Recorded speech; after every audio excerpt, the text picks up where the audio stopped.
ನಾನು ಕನ್ನಡಿಗ, ಕನ್ನಡದ ಕಾವಲಿಗ.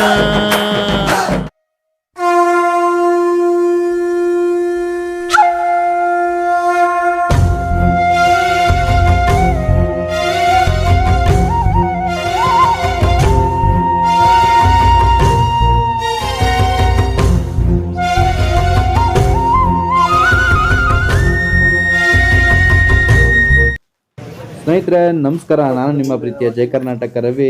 ಇವತ್ತೇನಪ್ಪ ವಿಚಾರ ಅಂತ ಹೇಳಿದ್ರೆ ನಿಮಗೆ ಆಲ್ರೆಡಿ ಎಲ್ಲರಿಗೂ ಗೊತ್ತಾಗಿರುತ್ತೆ. ಇವತ್ತು ನಾವು ಬಂಡಿ ಮಹಾಕಾಳಿ ಟೆಂಪಲ್ಗೆ ಹೋಗ್ತಾ ಇದ್ದೀವಿ, ದೇವಸ್ಥಾನಕ್ಕೆ. ಇದರ ವಿಶೇಷತೆ ಏನು, ಹೇಗೆ ಏನು ಎತ್ತ ಅಂತ ಈ ವಿಡಿಯೋದಲ್ಲಿ ನಿಮಗೆ ಪೂರ್ತಿ ತಿಳಿಸ್ತೀನಿ. ಇಲ್ಲಿ ಏನೇನು ಮಾಡ್ತಾರೆ, ಮಾಟ ಮಂತ್ರಗಳಿಗೆ ತಡೆ ಹೊಡಿತಾರೆ, ಎಲ್ಲ ಥರನೂ ಇದೆ ಇಲ್ಲಿ. ಇದ್ರ ಬಗ್ಗೆ ಕಂಪ್ಲೀಟಾಗಿ ನಿಮಗೆ ವಿಚಾರಗಳನ್ನ ತಿಳಿಸ್ತೀನಿ.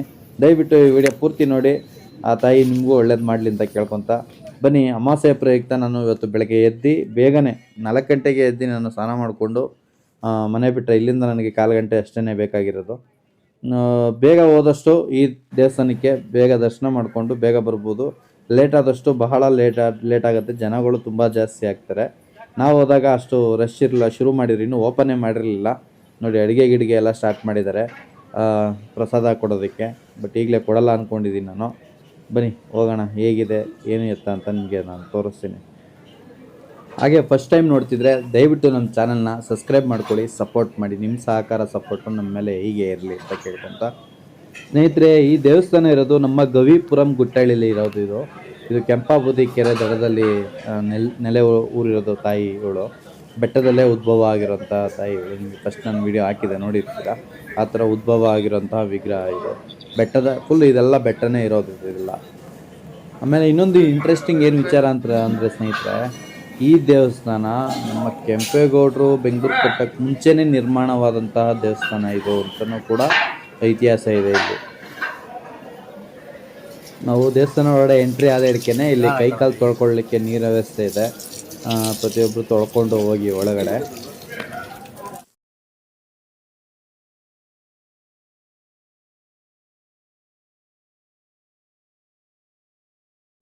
ಸಾವಿರದ 509ರಲ್ಲಿ ನಂಜಮ್ಮ ಅನ್ನೋರು ಕುರಿ ಮೇಯ್ಸಕ್ಕೆ ಅಂತ ಬಂದಿರ್ತಾರಂತೆ ಇಲ್ಲಿ. ಆವಾಗ ಅವರಿಗೆ ಒಂದು ಹೆಣ್ಣಿನ ಧ್ವನಿಯಿಂದ ಬಂದಂಥ ಮಾತು, ನಾನು ಮಹಾಕಾಳಿ, ನನಗೆ ಇಲ್ಲಿ ಪೂಜೆ ಸಲ್ಲಿಸಬೇಕು ಅನ್ನೋದನ್ನು ಹೇಳಿದಾಗ ಆ ತಾಯಿ ನಂಜಮ್ಮ ಅನ್ನೋರು ಹೋಗಿ ಊರಿನ ಜನಗಳಿಗೆಲ್ಲ ಕರ್ಕೊಬಂದು ಇಲ್ಲಿ ನೋಡಿ ಆ ದೇವರು ಬಂದು ಆ ಕಲ್ಲಿನ ಮೇಲೆ ವಿಗ್ರಹ ಮೂಡಿರುತ್ತೆ, ವರ ಮೂಡಿರುತ್ತೆ. ಆ ತಾಯಿ ಯಾರು, ನಮ್ಮ ಬಂಡಿ ಮಹಾಕಾಳಮ್ಮ ತಾಯಿ ವರ ಮೂಡಿರುತ್ತೆ. ಇವಾಗ ನೀವು ನೋಡ್ತಿರಲ್ಲ ಅದೇ ವಿಗ್ರಹ ಅಂತ ಹೇಳ್ತಾರೆ. ಆಮೇಲೆ ಸ್ನೇಹಿತರೆ, ಇಲ್ಲಿನ ವಿಶೇಷತೆ ದಿನಗಳು, ಹೆವಿ ಜನ ರಶ್ ಇರೋವಂಥ ದಿನಗಳು ಯಾವುದು ಅಂದರೆ ಅಮಾವಾಸ್ಯೆ ಮತ್ತು ಹುಣ್ಣಿಮೆ, ಆಮೇಲೆ ಶುಕ್ರವಾರ, ಆಮೇಲೆ ಭಾನುವಾರ ಸಿಕ್ಕಾಪಟ್ಟೆ ಜನ ಇರ್ತಾರೆ. ಅಮಾವಾಸ್ಯೆ ಹುಣ್ಣಿಮೆಲಂತೂ ನೀವು ಕಾಲಿಡೋದಕ್ಕೆ ಆಗಲ್ಲ. ಅದಕ್ಕೆ ನಾವು 4 ಗಂಟೆಗೆ ಎದ್ದು ಅಷ್ಟು ಚಳಿಲಿ, ಸಿಕ್ಕಾಪಟ್ಟೆ ಚಳಿ ಇದೆ, ಆದ್ರೂ ಆ ಚಳಿಯನ್ನು ನೋಡಿದ್ರೆ ತಾಯಿ ದರ್ಶನ ಮಾಡೋಣ ಅಂತ ಹೇಳಿ, ಪ್ಲಸ್ ನಿಮಗೂ ಕೂಡ ಒಂದು ವಿಡಿಯೋ ಮಾಡೋಣ ಅಂತೇಳಿ ಬಂದಿದ್ದು ಇವತ್ತು. ದಯವಿಟ್ಟು ಅದಕ್ಕೋಸ್ಕರನೇ ನಾವು ಇಷ್ಟೆಲ್ಲ ಕಷ್ಟಪಡ್ತೀವಿ, ಒಳ್ಳೊಳ್ಳೆ ಕಂಟೆಂಟ್ ಎಲ್ಲ ಕೊಡ್ತೀವಿ. ನಮ್ಮ ಚಾನಲ್ನ ಸಬ್ಸ್ಕ್ರೈಬೇ ಮಾಡ್ಕೊಳ್ಳಲ್ಲ, ನಮ್ಮ ವೀಡಿಯೋಗಳ್ನು ನೋಡಲ್ಲ. ಏನಕ್ಕೆ ಈ ಥರ ಮಾಡ್ತೀರಾ ಅಂತಲೇ ಗೊತ್ತಿಲ್ಲ. ದಯವಿಟ್ಟು ಮಾಡಿ ಅಂತ ಈ ಮೂಲಕ ಕೇಳ್ಕೊತೀನಿ. ದೇವಸ್ಥಾನದೊಳಗಡೆ ವೀಡಿಯೋ ಮಾಡೋದಕ್ಕೆ ಬಿಡೋಲ್ಲ, ಆದರೂ ನನ್ನ ಕೈಲಿ ಆದಷ್ಟು ಮಾಡಿ ನಿಮಗೆ ತೋರಿಸ್ತಾ ಇದ್ದೀನಿ ಸ್ನೇಹಿತರೆ. ಇಲ್ಲಿ ತಡೆ ಸಾಮಾನು ಪೂಜೆ ತೊಗೊಂಡ್ವಿ. ನಾಯಿಗಳು ನೋಡಿ, ಅದು ಅಚ್ಚು ರಚ್ಚು ಚೆನ್ನಾಗಿದೆ, ಲವಾಕುಶ ನಾಯಿಗಳು ಹೆಂಗವ ನೋಡಿ, ಕಡಕ್ಕಾಗವೆ ಸಿಕ್ಕಾಪಟ್ಟೆ ನೋಡಿ. ಬ್ಯಾರಿಕೇಟು ನಾವು ಸ್ಟಾರ್ಟಿಂಗು ಇನ್ನೂ ಏನಾದರೂ ಸ್ವಲ್ಪ ಹೊತ್ತು ಆದಮೇಲೆ ಇಲ್ಲೆಲ್ಲ ಫಿಲ್ಲು, ಇಲ್ಲೆಲ್ಲ ನಿಂತ್ಕೊಂಡಿರಬೇಕು. ಸಿಕ್ಕಾಪಟ್ಟೆ ರಶ್ ಇರುತ್ತೆ, ಭಯಂಕರ. ಒಳಗಡೆ ಇಷ್ಟು ದೊಡ್ಡದಿದೆ ಅಂತ ನಾನು ಅಂದ್ಕೊಂಡೇ ಇರಲಿಲ್ಲ. ನೀವು ಹೋಗಿ ನೋಡಿ ಗೊತ್ತಾಗುತ್ತೆ ಎಷ್ಟು ದೊಡ್ಡದಿದೆ ಅಂತ.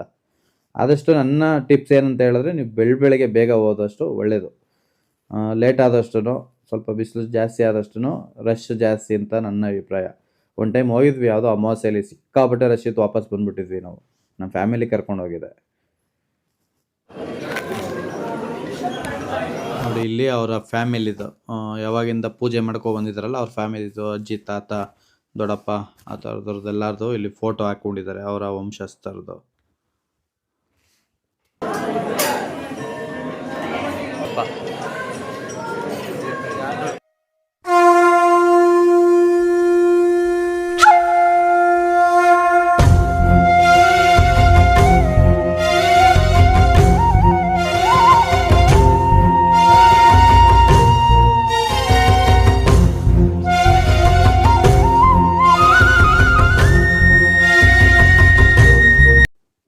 ನೋಡಿ ಸಡನ್ನಾಗಿ ನಾನು ಇದನ್ನ ನೋಡಿ ಶಾಕ್ ಆಗೋಯ್ತು. ಯಾಕೆಂದರೆ ನಮ್ಮ ಮದನಟ್ಟಮ್ಮ ಬಂಗದ ಕಟ್ಟಮ್ಮ ಇದೆರಡು ನಮ್ಮ ಮನೆ ದೇವರು. ಇಲ್ಲಿಗೆ ಹೋಗೋಣ ಅಂತ ಅನ್ಕೊಂಡು ಪ್ಲ್ಯಾನ್ ಇದ್ದಿದ್ದು, ಬಟ್ ಈ ಕಡೆಗೆ ತಿರುಗಿಸ್ತು. ನೋಡು ಇಲ್ಲೇ ದರ್ಶನನೂ ಆಯಿತು. ಅದು ಹೇಗೆ ಅಂತ ಗೊತ್ತಿಲ್ಲ. ಇಲ್ಲಿ ತಡೆ ಹೊಡೆಯುವ ಜಾಗ, ತಡೆ ಹೊಡ್ಕೊ ಬಂದಿಗೆಲ್ಲ ವೀಡಿಯೋ ಮಾಡೋಕ್ಕೆ ಬಿಡಲ್ಲ. ತಡೆ ಹೊಡ್ಕೊಬಂದು ಇಲ್ಲಿ ದಯವಿಟ್ಟು ಕೈಕಾಲು ತೊಳ್ಕೊಂಡು ಹೋಗಿ, ಯಾಕೆಂದರೆ ದೇವ್ರ ದರ್ಶನ ಮಾಡೋಕ್ಕೆ ಹೋಗ್ತಿರಲ್ವಾ.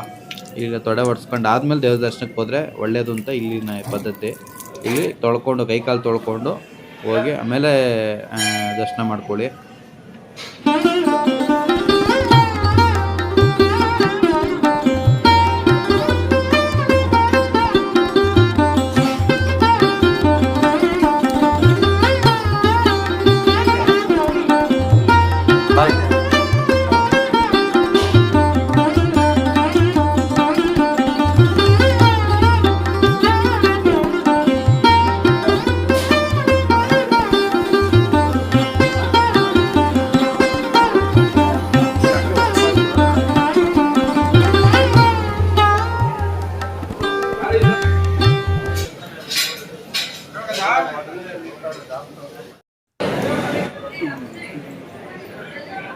ಇವತ್ತು ಅಮಾವಾಸ್ಯೆ ಇರೋದ್ರಿಂದ ಇಲ್ಲಿ ನಿಮಗೆ ಹೋಮ ಮಾಡೋದಕ್ಕೆಲ್ಲ ರೆಡಿ ಮಾಡ್ತಾ ಇದ್ದಾರೆ. ಆ ಗರ್ಭಗುಡಿ ಮುಂದೆನೇ ಮರ ಇದೆಯಲ್ಲ, ಅದ್ರ ಹಿಂದೆನೇ ಇರೋದು ಗರ್ಭಗುಡಿ. ಹೋಮ ಮಾಡೋಕ್ಕೆಲ್ಲ ರೆಡಿ ಮಾಡ್ಕೊತಾ ಇದ್ದಾರೆ. ಸ್ನೇಹಿತರೆ, ಅಂತೂ ಇಂತೂ ಒಳ್ಳೆ ದರ್ಶನ ಆಯಿತು. ಆ ತಾಯಿ ಮೇಲೆ ನೀರು ಎರಚಿರ್ತಾರಲ್ಲ, ನೀರು ತಲೆ ಮೇಲೆ ಬೀಳುತ್ತೆ. ಅದು ಫೀಲೇ ಬೇರೆ. ಅದು ಬಿದ್ದ ಮೇಲೆ ಏನೋ ಒಂದು ಮನಸ್ಸಲ್ಲಿ ಇರೋಂಥ ಗೊಂದಲಗಳೆಲ್ಲ ಒಂಥರ ಪರಿಹಾರ ಆಗುತ್ತೆ. ಇಲ್ಲಿ ನಿಂಬೆಹಣ್ಣು ಚುಚ್ಚಿ ನಾವು ಅಂದ್ಕೊಂಡಿದ್ದು ಕೇಳ್ಕೊಂಡ್ರೆ ಒಳ್ಳೇದಾಗುತ್ತೆ ಅನ್ನೋ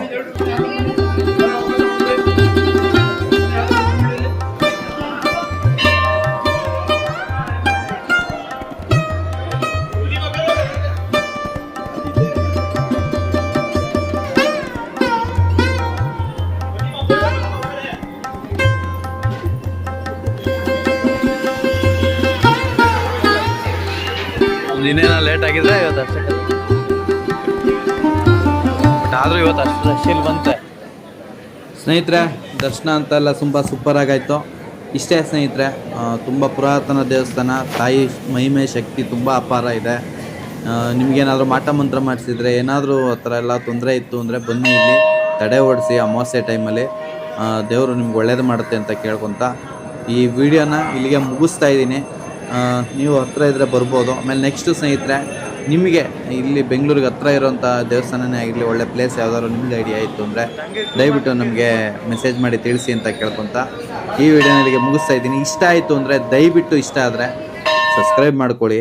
ನಿಮ್ಮ ಸಬ್ಸ್ಕ್ರೈಬೇ ನಮಗೆ ತುಂಬ ಅತ್ಯಮೂಲ್ಯ. ಕಾಸು ಕೊಡೋಂಗಿಲ್ಲ, ಸಬ್ಸ್ಕ್ರೈಬ್ ಮಾಡ್ಕೊಳ್ಳಿ.